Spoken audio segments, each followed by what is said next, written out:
25. How are they able to get back in that game? A lot of things. I think the short answer would be we probably weren't playing as good as the scoreboard said when we were up 25. I think we made a ton of shots. You go back and look at our first half defense, and in the second quarter, I think they scored 6 out of 8 points. They were on track for 84 points, which they finished with. I think they had 42 points in the paint, I believe, in the first half. So there was a lot of smoke signals that were warning us that the scoreboard wasn't as real as it said it was.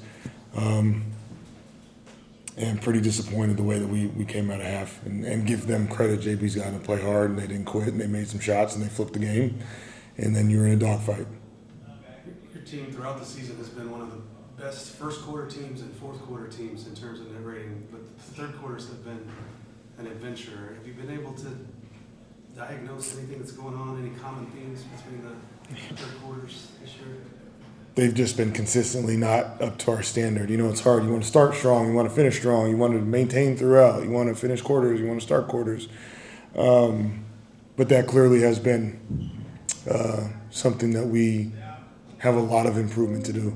And it's been a variety of people, right? It's not been the same combination or the same thing over and over. But yeah, just the lack of focus, lack of concentration. When things are starting to slide away from us individually, collectively, tightening all the way up to make sure, okay, this possession, that's not going to happen. I'm going to leave less for chance. Things like that. And we need to be better, and I think we will. I mean, every good team, it's like they're really good in a couple quarters, and they have one quarter that's not as good. If you're good every quarter, you're probably going to beat it, right? So when you try to address a problem, it's like you're playing whack-a-mole. It's like you might open something else up somewhere else. So how do you figure out, I guess, coaching whack-a-mole as you're trying to heal every issue with your team? Yeah, I think we have a really deep team with a lot of really good players. And I think our staff's job, and primarily my job, is to fight all the human elements that come into us not being able to play to our standard, whether that's preparation, whether that's competitiveness, execution, communication, whatever it may be. And I think it's just something that's the fight. It's the never-ending fight when you play a team sport. And it's my job to make sure that we win that battle and impose our will, that we are going to do what's best for the team every single time, knowing that it won't happen because no one's perfect, but that will be the standard that we play to and strive to play to. How did you think Steph looked at his first action in quite a while? I thought he was great. He was aggressive. I think the first 6 plays, he was in the middle of all of them, so he was right back to it. Yeah, I mean, that was another element where it's getting him back and getting him right in the flow and wanting to start him and not, we've had enough moving parts. We want to start and get into some continuity, and he's a starter for us. And obviously, we were mindful of his minutes and whatnot, but Steph Castle's a big part of this team. We wanted to get him back to his role as quick as possible. We talked about Dylan in Cleveland, did not have his best night. We're kind of proud of the way he showed up tonight and bounced back from that experience.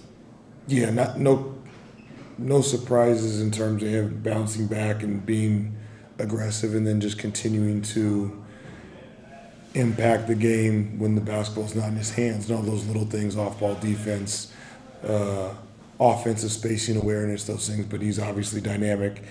Felt like Harrison, Julian, and Kelly all had patches where they kind of carried us offensively, especially against a zone that had us very on our heels.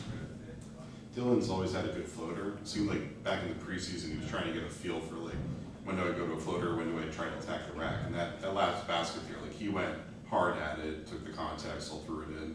And we saw Derek Queen had a similar shot. What is it with these young guys that they're able to get up to speed? This rookie class has just been kind of killing it across the board. Yeah, I think it sometimes can be one of those skills that's just innate. Sometimes it's hard to teach someone that shot. So typically it can be something where they have kind of a natural knack of getting to a spot and having comfortability and a certain